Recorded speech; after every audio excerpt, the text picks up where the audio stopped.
오늘 프린트 한번 봐줘요. 자, 1페이지.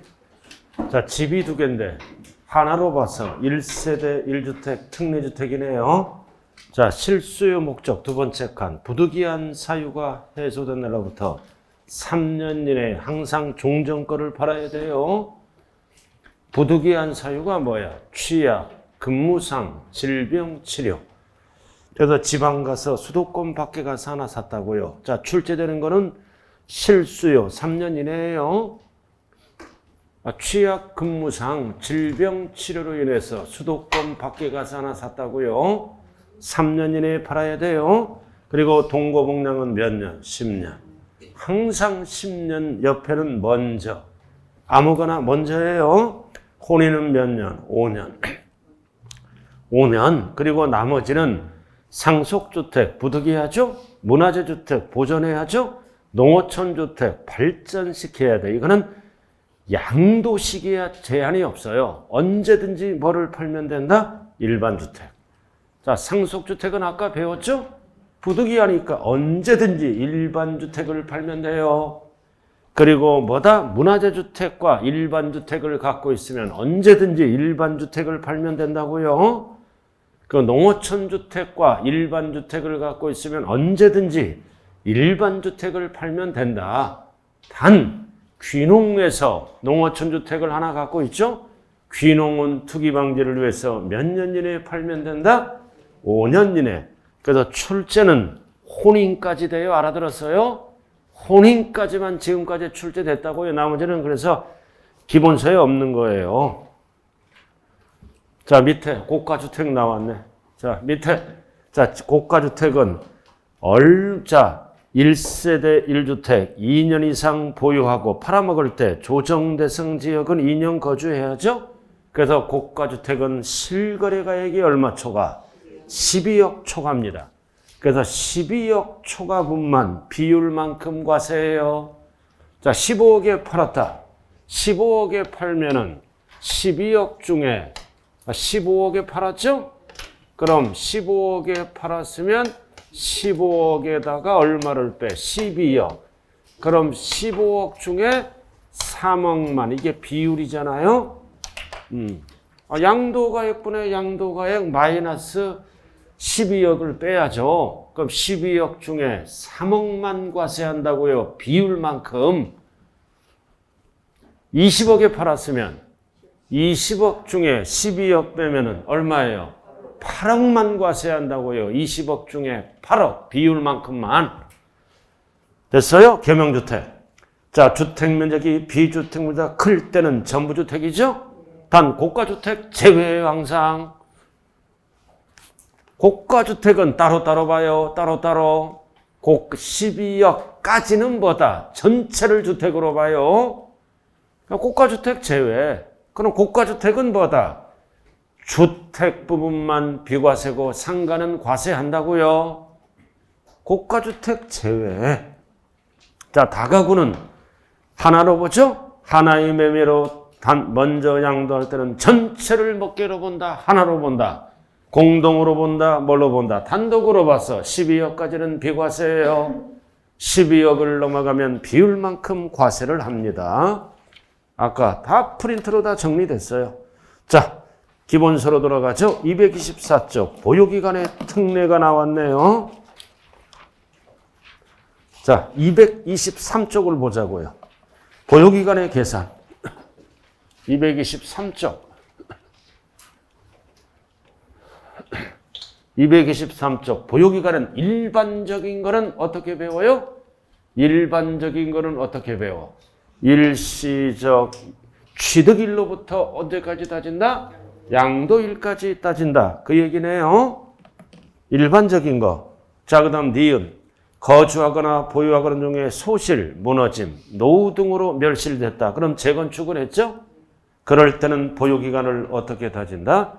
멸실된 주택과 재건축에 대한 보유기간을 통산한다. 합산한다라는 뜻이에요. 헐리기 전 2년 보유.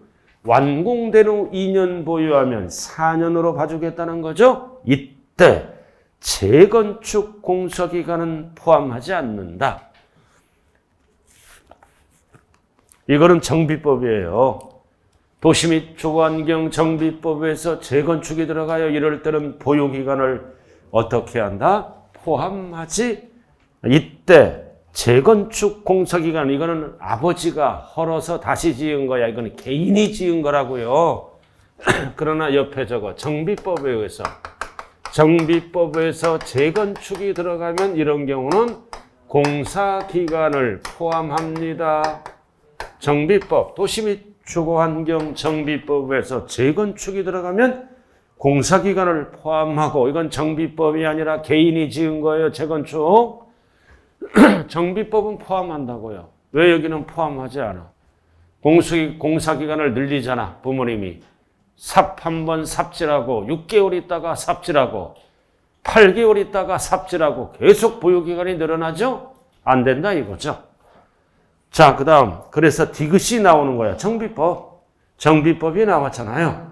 그럼 이거는 종전주택의 보유기간 2년, 공소기간 2년, 재개발 재건축기간 2년이라면 토탈 보유기간은 몇 년이 된다? 6년. 유예권은 니은은 4년이 돼요. 자, 디귿 종전주택 보유기간 2년, 공사기간 2년, 재개발 2년. 그럼 이건 정비법이니까 보유기간이 전부 몇 년? 6년. 유예권을 물어보면 공사기간은 제외를 합니다. 자, 넘어가죠. 자, 그 다음 양괄호 6번.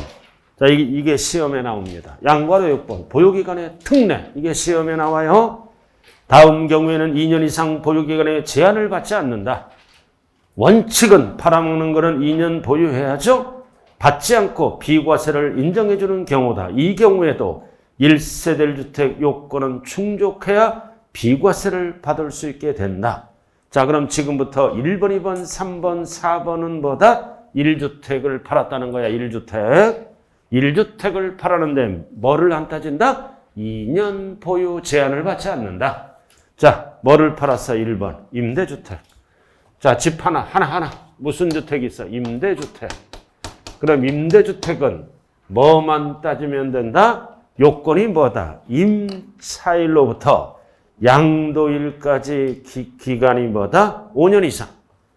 5년 이상이에요. 임차일부터 양도일까지 기간 중 세대 전원이 거주를 해야 되고, 그리고 포인트는 뭐다? 거주한 기간이 몇 년 이상? 5년 이상. 임차일로부터 해당 주택의 양도일까지 기간 중 세대원이 거주. 자, 세대원이 다 거주를 해야 돼요. 부득이할 때는 제외를 하고, 그래서 거주한 기간이 몇 년 이상? 5년 이상. 그럴 때는 2년 보유를 안 따지고 비과세한다고요. 보유한 기간이 아니라 괄호 보지 마세요. 거주한 기간. 실거주를 해야 된다고요. 세대 전원이.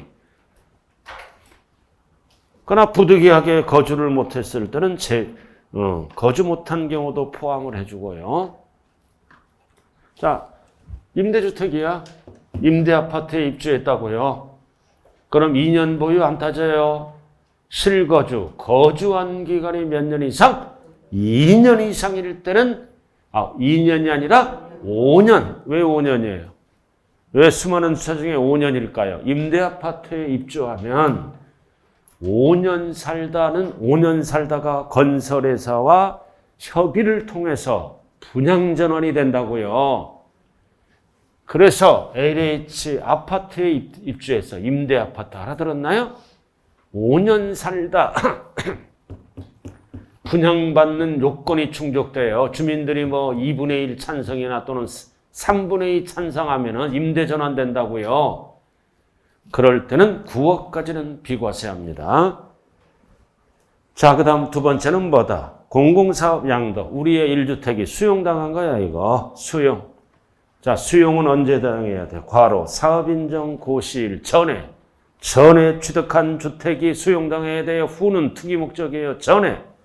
그러면 보유기간 안 따지고 비과세다. 다만 일부가 수용되고 일부가 남아있죠? 이거를 뭐라 그래요? 잔존주택. 그래서 잔존주택은 몇 년 이내에 팔아야 된다? 5년 이내에 팔면은 보유기간 안 따진다. 그래서 1번, 2번은 숫자가 몇 년이에요? 숫자. 5년, 5년이에요. 5년, 5년이라고요. 자, 그 다음 국외거주. 자, 국외거주는 요건이 충족돼야죠? 역시 보유기간에 제한을 받지 않는다. 기업, 해외 이주, 이민 간에 혼자 가면 안 돼요. 밑줄 그어요. 누가 가야 돼? 세대 전원. 그럼 팔아먹을 때는 몇 년 이내에 팔아야 돼요? 2년 이내에 팔아라. 출국일로부터. 3년 안 줘요. 이거는 2년 준다고요. 그럼 이거는 원래 거주자가 이민 갔죠? 그럼 거주자가 비거주자로 전환됐잖아요. 원래 비거주자는 세금 혜택이 없어요. 그러나 왕년에 비거주자였죠? 출국일로부터 2년 이내에 팔면은 보유기간 안 따진다. 자, 그리고 4번. 자, 밑줄 그어. 1년 이상 국외거주. 1년 이상 국외거주를 필요로 가야 돼요. 예를 들어서 배우자가 해외로 발령을 받았다. 1년 이상 발령을 받아야 돼요. 그럴 때는 역시 어떻게 가야 돼? 밑줄 긋고 세대 전원이 출국해야 돼. 역시 3년 안 줘요. 몇 년 이내에 팔아야 된다. 2년 이내. 그래서 기업이든 니은이든 세대 전원이 가야죠. 그리고 니은은 1년 이상 계속하여 국외거주를 필요로 가야 돼. 6개월 하면 틀려요. 그래서 이거는 3년이 아니라 출국일로부터 몇 년 이내에 팔아라. 2년 이내. 그래서 기억이 안 날 때는 뭐다? 2년이야. 3년 하면 틀려요. 2년아 출국 그만해라. 부득이한 사유로. 자, 부득이한 사유가 뭐다? 취약, 질병치료, 근무상. 이거는 집이 하나예요. 하나. 애들 학교 때문에 다른 시군으로 이사 가죠? 다른 시군으로 주거를 이전한다. 이사 갈 때는 2년 보유 안 따져. 뭐만 따져? 1년 이상 거주. 두 번째 밑줄 긋고. 보유하면 안 돼요. 실거주. 1년 이상 거주. 2년 보유 안 따진다. 그래서 왜 취약? 자, 취약은 고등학교 이상이에요. 고등학교 이상. 그러나 애들 키워보면은 중학교 때는 그래도 부모 말을 좀 듣는 척 해. 그러나 고등학교 이상 되면요. 자기 의사를 분명하게 하더라고요. 자, 그 다음 근무상 형편. 직장 변경, 전근 같은 거. 절대로 여기서 중요한 거는 사업상 형편은 안 돼요. 그건 개인 사유야. 2년 보유해야 된다고요. 근무상 형편. 뭐에 속지 말자고요? 사업장 형편에 속지 말자. 그 다음 질병치료. 1년 이상 치료. 근데 하나가 빠졌네. 자, 리을 하나 맞아. 학교폭력. 학교폭력으로 인해서 전학 가는 거. 학교폭력. 제일 부모들이 속상한 게 뭐예요? 애들 매 맞고 다니는 거예요. 학교폭력. 알아들었나요? 전학 가는 거. 이런 것도 1년 이상 거주하면 비과세 해준다고요. 그래서 지금까지 한 거는 뭐다? 2년 보유 안 따진다. 알아들었나요? 2년 보유 안 따진다. 다른 요건이 충족돼야죠? 다른 요건. 1번은 뭐다? 건설 임대아파트죠? 임대아파트는 임차일로부터 양도일까지 기간이 몇 년 이상? 5년 이상. 그 다음 2번은 수용당하면 요건이 뭐다? 사업인정 고시일 전에. 그럼 2년 보유 안 따져요. 그러나 잔존주택이나 남아있으면 몇 년 이내에 팔아야 돼요? 5년 이내. 그래서 1번, 2번은 5년. 그리고 3번은 해외 이주 또는 교육 때문에 가는 거죠? 자, 세대 전원이 출국하고 몇 년 이내에 팔아야 된다? 2년 이내. 자, 그 다음 오른쪽. 가장 많이 나오는 게 오른쪽 꼭대기예요. 자, 취약, 근무상, 질병, 치료 등으로 다른 시군으로 이사 가는 거죠? 2년 보유를 안 따진다. 뭐를 따진다? 1년 이상 거주, 실거주. 자, 그래서 이 5가지는 뭐다? 2년 보유 안 따진다. 다른 요건이 충족되면 12억까지는 비과세를 해주네요. 이게 제일 많이 출제되는 거야, 이거. 이거 알아들었나요? 집 하나다. 집 하나인데 2년 보유 안 따진다. 2년 보유에 제한을 받지 아니하는 주택이라고요. 자, 드디어 나왔다, 이제 고가주택. 자, 별 딱 붙여. 이번에 무조건 출제해요. 고쳐. 고가주택이란.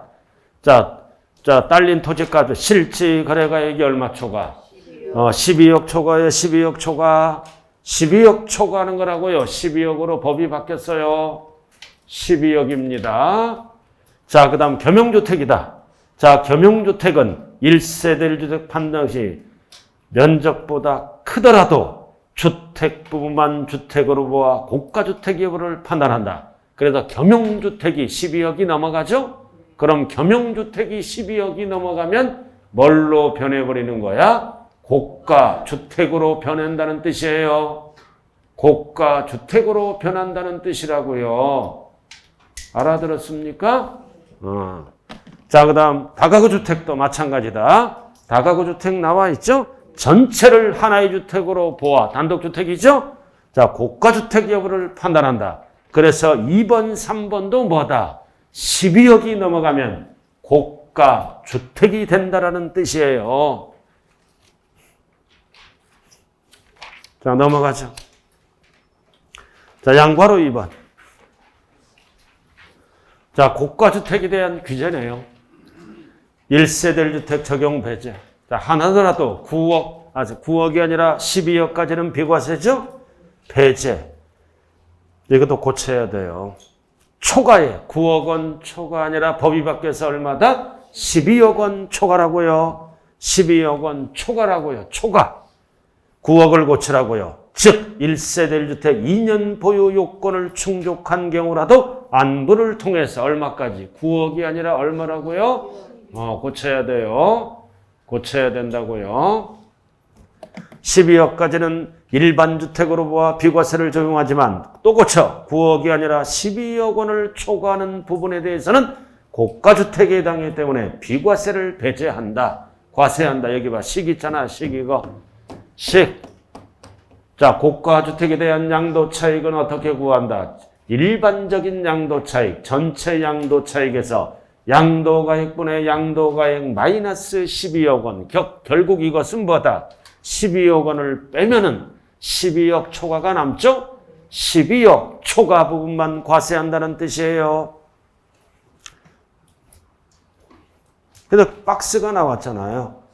1단계 총양도 차익을 계산한다.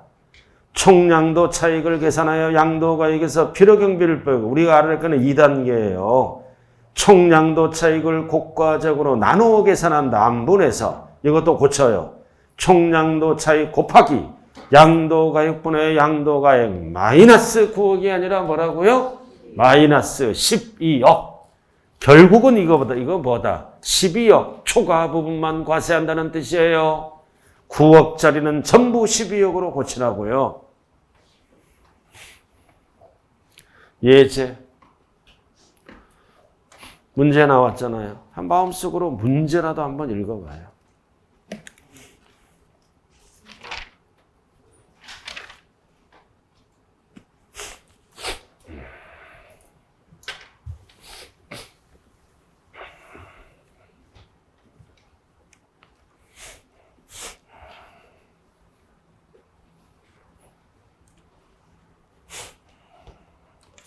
얼마에 팔았어요? 박스가. 취득가액은 8억 원, 실제 양도가액은 12억 원. 고가주택이다, 일반주택이다. 일반주택이죠. 일반주택의 12억은 초과가 아니에요. 12억은 초과가 아니므로 일반주택이라고요. 이거 개정법으로 풀어야 돼요. 알아들었어요? 이거는 개정되기 전에 책을 만든 거 틀린 거예요. 답이 이거. 12억은 일반주택이라고요. 알아들었어요? 그럼 12억에 필요경비 얼마를 빼야 돼? 8억을 빼야 되잖아요. 12억에 8억이죠? 그럼 얼마 나와? 4억. 4억이 뭐다? 양도 차익이야. 일반주택이라고요. 12억은. 5년 보유하고 등기필. 그럼 뭐를 물어보는 거야? 양도차익 그냥 4억이요. 4억이라고요. 4억. 일반주택이니까. 자, 그럼 개정 전에 한번 풀어볼게요. 자, 이게 작년까지는 뭐다? 9억 초과가 고가주택이죠? 그럼 전체가 나왔잖아. 그럼 고가주택이라고 가정하고 푸는 거예요. 정답은 4억이라고요. 정답 없음. 그럼 12억 분의 12억 얼마를 빼? 8억을 빼. 9억을 빼야죠? 9억을 빼. 그럼 9억 초과가 남잖아요. 그럼 12억 분의 3억만 과세한다는 거죠? 12분의 3, 4분의 1. 25%네. 25%잖아요. 이거 비율만큼 10억, 12억 중에 9억은 비과세. 12억 중에 3억만 과세한다고요. 비율만큼 25%. 그러면 얼마가 나온다? 1억. 그래도 고가 주택에 대한 양도 차익은 4번 1억 원이 된다고요. 그러나 개정됐어요. 그럼 일반 주택이므로 답은 4억이에요. 알아들었어요? 자, 응용을 해봅니다. 자, 12억이 아니라 15억으로 한번 고쳐봐요. 자, 실제 양도가액이 12억이 아니라 15억 원. 그럼 12억이 넘어가는 고가주택이죠? 한번 풀어봐요. 그럼 이거는 정답 없어요? 알아들었어요? 정답은 얼마라고요? 정답은 4억 원이에요. 4억 원 일반 주택이니까 비용을 빼면 4억.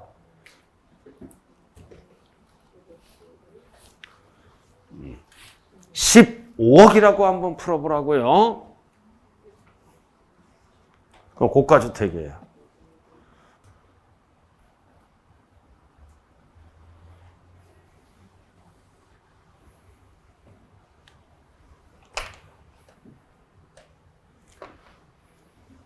자, 얼마? 15억 빼기 필요경비죠? 그래서 실제 필요경비가 0원인데 실제 취득가액이 8억이잖아요? 그럼 8억을 빼야죠. 8억. 그럼 15억에서 8억 빼면 얼마야? 7억. 7억이요? 이게 고가주택이잖아. 그럼 15억 중에 뭐다? 12억은 비과세. 15억 중에 뭐다? 12억을 빼야지. 양도가액분의 양도가액 마이너스 12억. 그럼 15억 중에 12억은 비과세. 15억 중에 얼마만 과세한다? 3억만. 비율만큼. 그 15, 이게 25%네? 25% 똑같죠? 4분의 1이잖아. 3일은 3, 3은 5분의 1이네. 오늘따라 계산도 잘하네. 자, 5분의 1은 몇 프로야? 20%. 20%. 그럼 7억에 20%면 얼마? 27, 14, 1억 4천이 뭐다? 고가 주택에 대한 양도 차익이 된다고요. 그럼 항상 양도가액에서 전체 필요경비를 뺀다고요. 8억을 빼는 거요. 그럼 전체가 7억이 나오죠? 그럼 7억이잖아. 그럼 15억에 팔았으니까 고가주택이죠? 15억 중에 12억은 비과세. 15억 중에 얼마만 과세한다? 3억. 그럼 5분의 1이죠? 20%만 과세한다고요. 80%는 비과세해주고. 해봤어요. 자, 그 다음 오른쪽 겸용주택. 자, 이번에 필수입니다. 그래서 고가주택과 이번 시험에 비과세 파트에서는 겸용주택 필수예요. 필수. 법이 바뀌었기 때문입니다. 자, 겸용주택이란 자, 주택의 일부에 점포 등 다른 목적 건물이 설치되어 있거나 동일 지번상 주택과 다른 목적의 건물이 설치되어 있는 경우 주택을 말한다. 즉 이거를 사후에서 뭐라 그래요? 상가주택, 점포주택이라고요. 일부는 주거용, 일부는 상가용으로 상호는 겸용주택이죠. 자, 그럼 겸용주택의 처리 방법. 주택 면적이 주택보다 크다. 크잖아.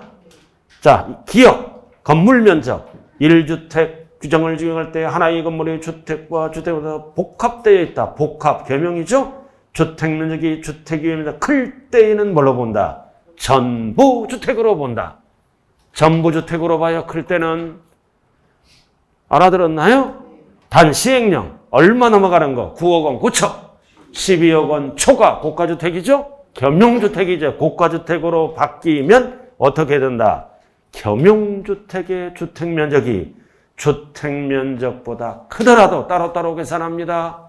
주거 부분만 주택으로 본다. 그래도 주거 부분만 비과세하고 상가는 어떻게 하겠다는 거예요? 과세하겠다라는 뜻이에요. 9억을 12억으로 고쳤어요? 그럼 크더라도 전부 비과세가 아니라 주거 부분만 비과세. 상가는 과세하겠다는 뜻이죠? 자, 그 다음 토지면적. 자, 니은 토지면적. 전체를 주택에 딸린 토지로 본다. 전체를 주택에 딸린 토지죠? 근데 한도가 있어, 한도. 무한대가 되면 안 되잖아요. 집은 30평인데 땅은 10,000평. 그러면 안 되는 거예요. 악용하기 때문에. 그래서 비과세 토지 3배, 5배, 10배. 이렇게 지역에 따라 비과세 토지는 한도가 있다고요. 자, 오른쪽 나왔네. 주택과 딸린 토지의 관계. 오른쪽 참고. 주택에 딸린 토지는 주택이 비과세되는 경우 토지는 비과세되는데 비과세되는 토지는 다음에 의한다. 1번. 자, 1번은 포인트가 법률에 따른 도시지역 내에 있죠? 도시지역 내에 있을 때는 점. 어디에 있어? 수도권 내의 토지 중 주거지역, 상업지역, 공업지역은 몇 배? 3배. 이 3배는 뭐의 3배예요? 건물, 바닥면적의 3배예요. 정착면적의 3배라고요. 됐어요? 근데 수도권 내의 토지 중 녹지지역은 몇 배? 5배. 그래서 주상공록 나왔죠? 주상공록이 아닌 지역은 몇 배로 간다? 몇 배? 10배 등으로 가는 거예요. 그럼 뭐만 시험에 나와? 주상공은 3배, 녹지지역은 5배로 가요, 땅은. 자, 2번. 주택 이외 면적보다 작거나 같을 때는 그냥 다 따로따로 봅니다. 건물 면적. 주택 연면적이 주거 면적 작거나 같을 때는 따로따로 봐요, 무조건. 주택 외부는 주택으로 보지 않는다. 따로따로 본다고요. 작거나 같을 때는. 주택은 비과세, 상가는 과세한다는 뜻이죠. 자, 토지 면적은 똑같아요. 주택에 딸린 토지는 토지 면적의 주거 면적이 건물의 연면적 차지하는 비율로 곱하여 계산한다. 그래서 비과세 토지는 어떻게 한다? 정착 면적의 5배 또는 3배, 10배까지 있다는 뜻이에요. 그래서 그 얘기라고요. 겸용주택 박스. 자, 첫 번째. 주택 면적이 비주택보다 크죠?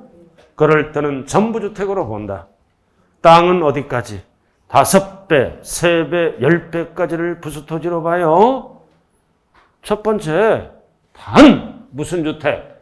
고가주택일 때는 따로따로 봐요. 고가주택인 경우는 제외합니다. 따로따로 본다고요. 고가주택은 건물 부분은 집은 집으로 보고 상가는 상가로 봐요. 주택 면적이 비주택 모자 그럴 때는 전부주택으로 보잖아요. 됐어요? 그럼 전부 비과세라고요. 12억까지는. 땅은 한도가 있죠? 3배, 5배, 10배. 단 고가주택이라고 나오면 따로따로 봐요. 자, 그 다음 두 번째. 주택 면적이 비주택 면적보다 작잖아요. 작죠? 그럼 따로따로 보는 거야. 주택 부분만 주택으로 보자. 그럼 나머지는 상가는 과세합니다. 그럼 땅은 주택 땅과 상가 땅으로 나눠야죠. 그럼 첫 번째는 뭐다? A 나왔잖아요. 한도가 3배, 5배, 10배죠? 그리고 B번은 면적 비율로 안분한 땅. 주택 땅, 상가 땅, 면적 비율로 안분한 토지 면적이 나온다고요. B가. 그 안분한 땅이 너무 크면 안 되잖아요. 한도가 있어요. 3배, 5배, 10배를 비교해서 큰 면적, 작은 면적을 비과세한다. 작은 면적을 비과세합니다. 자, 넘어가죠.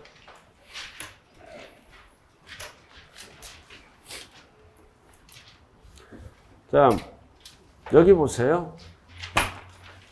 이번에 이거 계산 문제 필수예요. 미리 한번 해보는 거예요. 자, 클 때는 전부 뭘로 본다? 주택으로 본다. 알아들었나요? 주택으로 보되 주택이 땅이 너무 넓으면 안 되죠? 3배, 5배, 10배까지 있다고요. 그러나 주택 면적이 상가 면적보다 작을 때죠? 그럼 작을 때는 어떻게 한다? 토지 면적은 건물 연면적 비율로 안분한다고요. 그리고 한도가 있죠? 3배, 5배, 10배를 계산해서 둘 중 큰 면적, 적은 면적, 작은 면적을 비과세한다는 뜻이에요.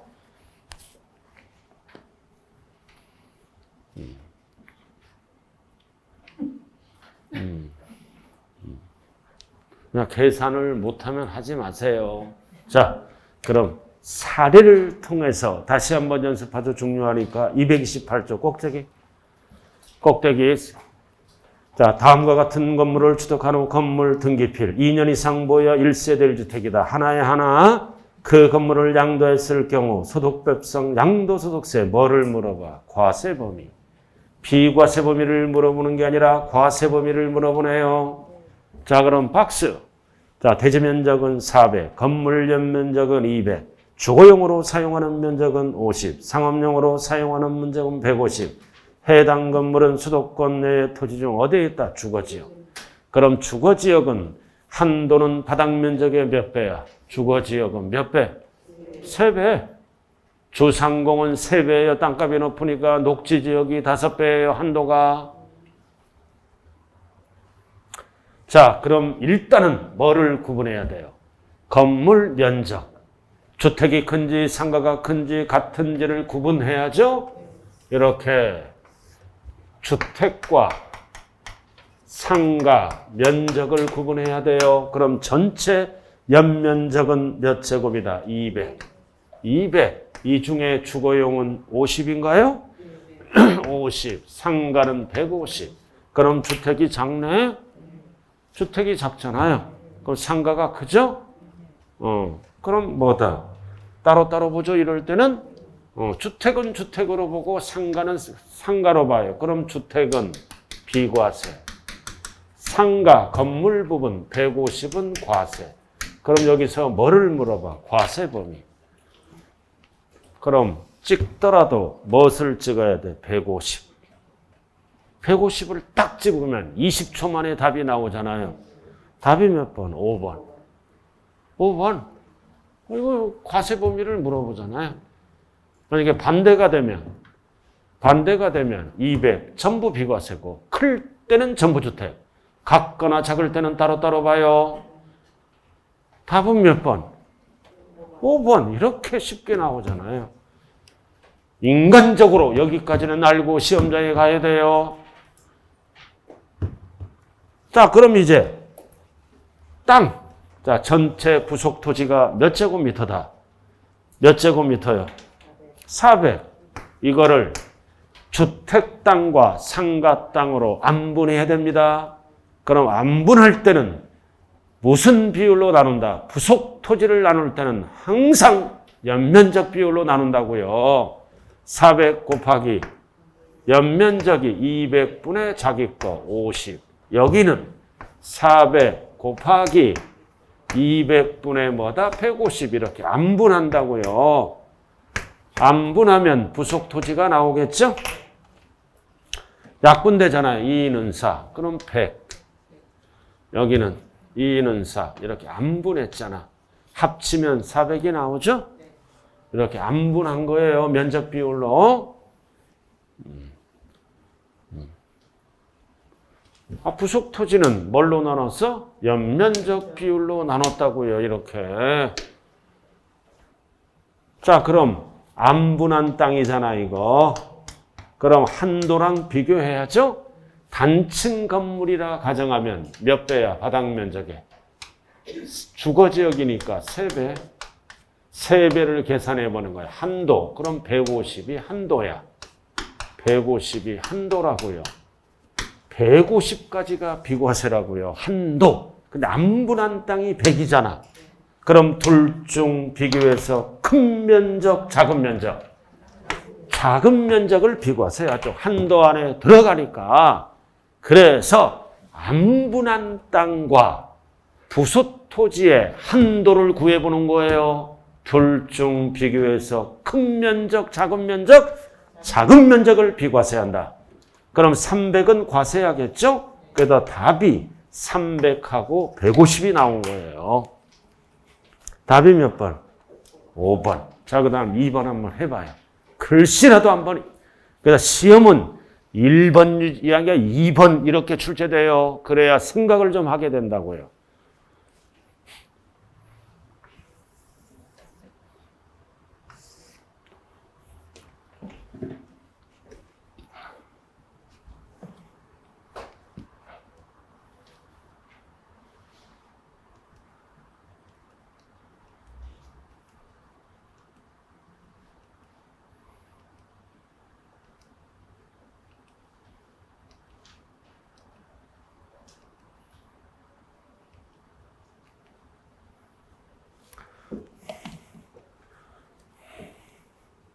자, 문제가 뭐다? 고가주택이 아니다.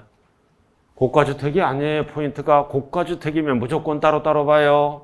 고가주택이 아니라 그랬잖아요. 그럼 1번처럼 간다는 얘기죠? 그래서 자, 어디에 있어? 주거지역의 존재. 그럼 부수토지의 한도는 바닥면적의 몇 배까지 가라는 얘기야? 3배까지.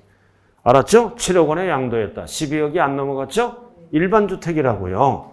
자, 그럼 이번에는 자, 건물 연면적이 몇 제곱미터다? 200. 자, 주거용은 얼마야? 80. 80이죠? 상가는 몇이야? 120. 주택이 작네요. 주택이 작잖아요. 그럼 따로따로 보죠? 따로따로 보잖아. 그럼 이해는 뭐다? 비과세. 이해는 뭐다? 과세. 그럼 과세 범위를 물어봐? 비과세 범위를 물어봐요? 에? 뭐를 물어보는지 알아야 될 거 아니에요? 과세되는 건물 면적과 토지 면적이죠? 그럼 답이 뭐야? 120이 답이네. 120이 답이잖아요. 그럼 120. 여기까지는 알아야 된다고 그랬어요. 그럼 찍더라도 1번, 2번, 3번 셋 중에 하나 찍어야 돼요. 꼭 4번 또는 5번을 찍어. 찍는 것도 기술이에요. 이래야 확률이 높죠? 1번 아니면 2번, 3번을 찍어야 될 거 아니에요. 여기까지는 안다, 헷갈린다. 주택이 작잖아요. 클 때만 전부 주택. 주택 면적이 상가 면적보다 같거나 작을 때는 따로따로 본다고요. 이상하다 이러니까 200이 어디서 나왔을까? 합친 거예요. 200은 죽었다 깨나도 없어요. 그럼 부속 토지가 몇이야? 800. 800이잖아, 800. 그럼 부속 토지가 800이죠? 그럼 뭘로 나눠? 연면적 비율로 나눈다고요. 200분의 80. 그럼 여기도 곱하기 200분의 뭐다? 120. 이렇게 연면적 비율로 나누는 거예요. 항상 약분되잖아요. 2, 4는 8. 그럼 여기는 뭐다? 320. 2, 4는 8. 여기는 480. 합치면 800이 나와야 돼요. 연면적 비율로 나눴잖아요. 이렇게 적어놓고 계산이 안 된대. 질문이 들어와. 왜 나 앞에 이런 걸 물어보냐고요. 지팔자지 계산 안 되는 거. 약분되지 않아요? 이렇게. 48, 32 이렇게. 자, 그럼 이게 안분한 땅이죠? 안분한 땅이 너무 넓으면 안 되잖아요. 한도. 법에서 한도. 자, 몇 배? 3배. 3배. 그럼 한도가 얼마 나온 거야? 240. 이렇게 나왔어요. 그럼 법으로 정한 한도와 안분한 땅을 비교해서 큰 면적, 작은 면적, 작은 면적을 비과세한다. 그럼 얼마를 비과세한다? 240을 비과세하는 거야. 한도가 240이잖아. 한도를 초과해버렸잖아. 알았죠? 240만 비과세. 그럼 얼마가 넘어간 거야? 80. 그래서 80은 초과 땅은 일로 와서 붙어. 그러면 얼마가 되는 거야? 560 이렇게. 한도가 240만 비과세 한다고요. 안 분한 땅은 320이죠? 얼마가 초과됐어? 80은 땅 판 걸로 봐서 과세하는 거예요. 그래서 과세되는 땅은 480이 아니라 얼마라고요? 560. 답이 몇 번? 3번.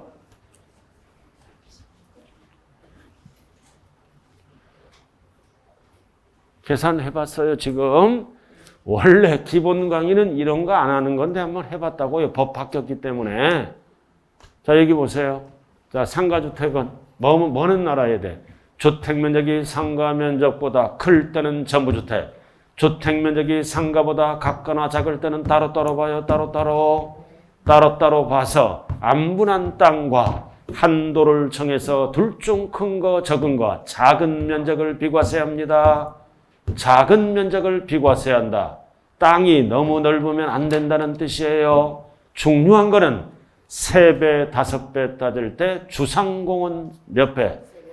주상공은 몇 배라? 3배. 녹지지역은 몇 배다? 5배. 그래서 주거지역이니까 3배예요. 바닥면적에. 그러니까 녹지지역이라고 나오면 몇 배를 곱해야 돼? 녹지지역이라고 나오면 5배라고요. 그럼 5배는 얼마야? 그럼 이럴 때는 뭐다?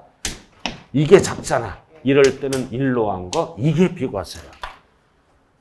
녹지지역은 5배잖아. 그럼 80에 5배는 400이죠. 안 분한 땅이 320이죠? 그럼 한도가 이 안에 들어가잖아. 그러니까 둘 중 비교해서 작은 면적 이럴 때는 320이 비과세로 가는 거예요. 그래서 따로따로 볼 때는 계산을 2번 한다. 알아들었나요?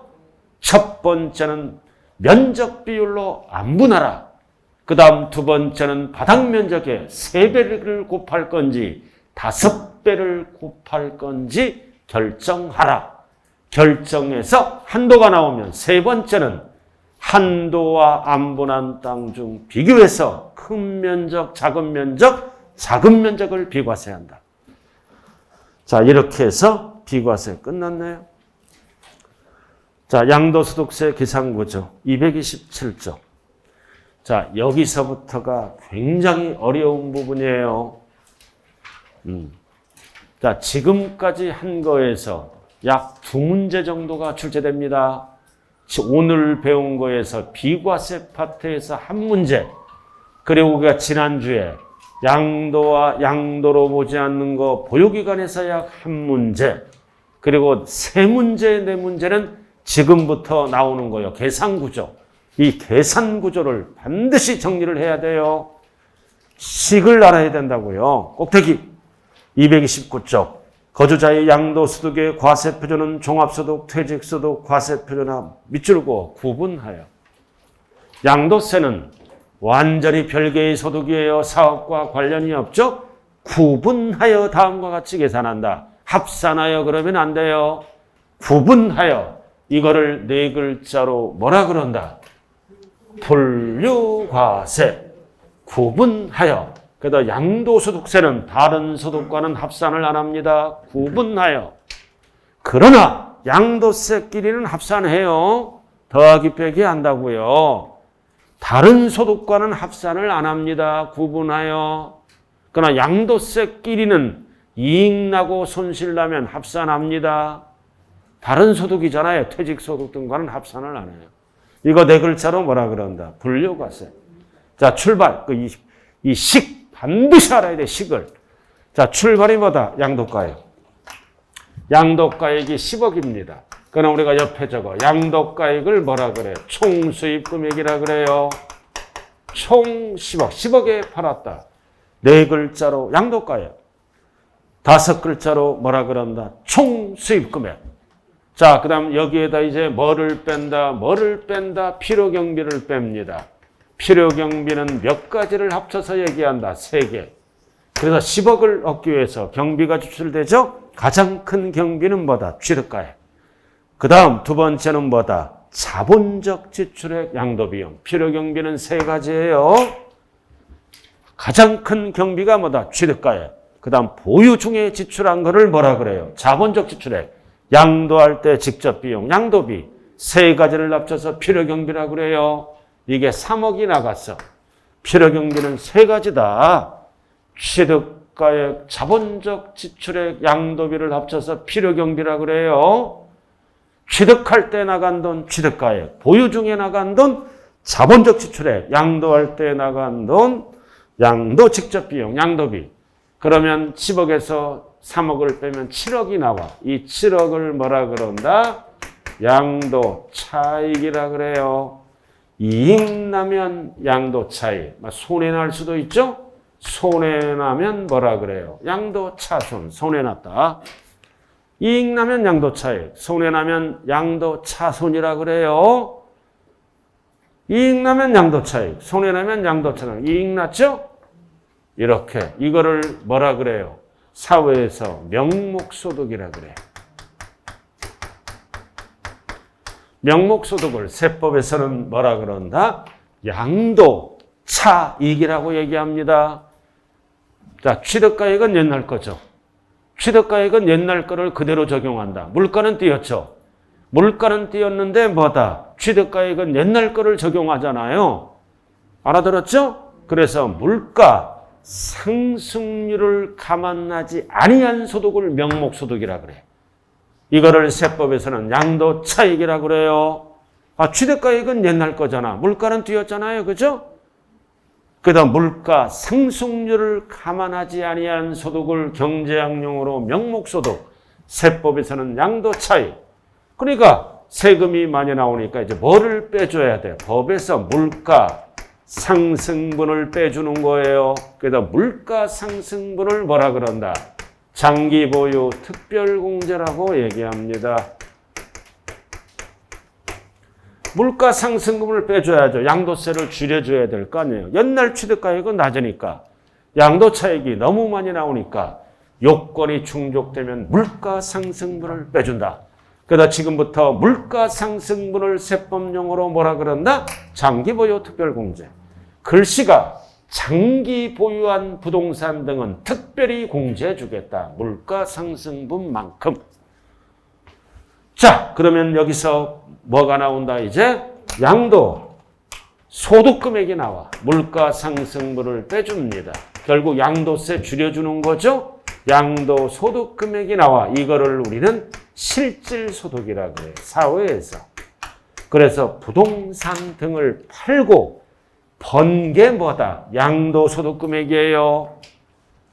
그래서 장기 보유 특별공제가 1억이다. 물가상. 그러면 양도소득 금액은 6억. 그래서 7억이 번 게 아니라 6억을 벌었다고 얘기하는 거야. 물가상승분을 빼주는 거.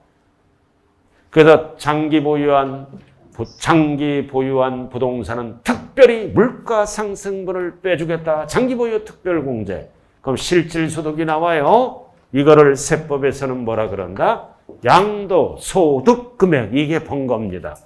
자, 그럼 소득이 있으면 항상 기본공제를 해줘요. 우리가 종합소득세도 종합소득세 납부할 때도 공제해 주죠? 공제해 주잖아. 자녀 공제, 배우자 공제, 어머니 공제, 공제를 해줘.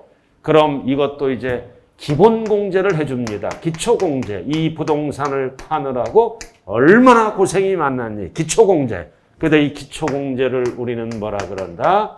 양도, 소득, 기본공제를 해줍니다. 기본공제 얼마 해줄까요? 250만 원. 그래서 이 부동산을 팔 때 기본적인 비용이 약 250만 원은 지출될 것이다. 기본공제를 빼줘요. 그럼 기본공제를 빼주면 드디어 기다리던 뭐가 나온다? 과세표준. 이렇게. 과세표준이. 그래서 과세표준은 3번 계산해야 돼요. 1단계에서 양도차익을 구하고 2단계에서는 양도소득 금액을 구하고 3단계에서는 과세표준 3번 계산해야 된다고요. 절대 외우지 말고 이해를 하고 정리를 해야 돼요. 과세표준은 3번 계산해야 돼요. 그럼 여기다 이제 뭐를 곱해? 세율. 항상 세율은 어디다 곱한다? 과세표준. 그럼 세율을 곱하면 드디어 기다리던 뭐가 나와? 산출세. 산출세. 그래서 이 과정을 스스로 알아서 신고도 하고 납부도 하는 거라고요. 자, 책에 그렇게 나왔어요. 자, 출발이 뭐다? 양도가야. 자, 꼭대기로 들어가요. 취득가액과 자본적 취득가와 양도비를 합치라고요. 합쳐서 뭐라 그런다? 필요경비라 그래요. 총필요경비라고요. 총필요경비는 몇 가지라고? 세 가지를 합쳐서 얘기하는 거예요.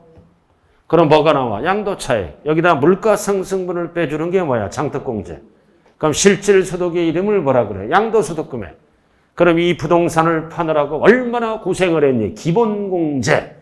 기본공제는 옆에 얼마 빼주는 거야? 250. 그럼 뭐가 나와? 과표. 그럼 여기다 뭐를 곱해? 세율. 그럼 뭐가 나와? 산출세. 다른 사항이 없다면 이 과정을 스스로 알아서 신고도 하고 납부도 하는 거예요. 산출세까지 했잖아요. 자, 그럼 나머지는 이해하고 끝내. 산출세액 나와 있죠? 산출세액 딱 그럼 여기서 마이너스가 뭐다? 공제받으면 마이너스. 양도세를 감면받으면 빼야 돼. 그러면 뭐가 나와? 결정세. 그럼 가산세가 붙으면 양도세가 늘어나죠? 가산세가 붙으면 더하고. 그럼 총결정세액이 나와. 그 다음 기납부한 세액, 미리 납부한 거는 빼고. 그러면 최종적으로 뭐가 나온다? 납부할 세액이 나온다. 이 공식을 꼭 알아야 돼요. 자, 칠판 보자고요. 자, 공식 그래도 출발이 뭐다? 양도가액. 출발이 양도가액에서 뭐를 빼? 필요경비. 그럼 뭐가 나와? 양도차익. 양도차익에서 빼는 게 뭐다? 장기보유 특별공제. 그러면 소득금액이 나오죠? 소득에서 빼는 게 뭐다? 기본공제. 그러면 과세표준 세율을 곱하면 산출세액이 나오죠? 그럼 신고하는 방법은 1년에 한 번 하는 게 뭐다? 확정신고. 미리미리 하는 게 뭐다? 예정신고. 뒤에서 배워요. 이 과정을 정확하게 이해하고 정리해야 돼. 자, 공식. 결국 뭐다? 이거 출발이 뭐다? 출발이 양도가액이잖아. 그래서 양필이가 차장 속이러 가네요. 과세표준. 이렇게. 양필이가 차장 속이러 가네요. 과세표준. 절대 이렇게 공부하지 마세요. 아이고 여보세요. 양필이가 차장 속이러 가네요. 과세표준. 흐름이 양필이가 차장 속이러 가네요. 과세표준. 이 공식이 정리가 안 되면 안 되는 거예요. 자, 다시 한번. 필요경비는 어디서 뺀다? 가액에서 빼는 거야. 그 장기는 어디서 뺀다? 차익에서 빼는 거야. 기본공제는 어디서 뺀다? 소득에서 빼는 거야. 아무 데서나 막 빼는 게 아니에요.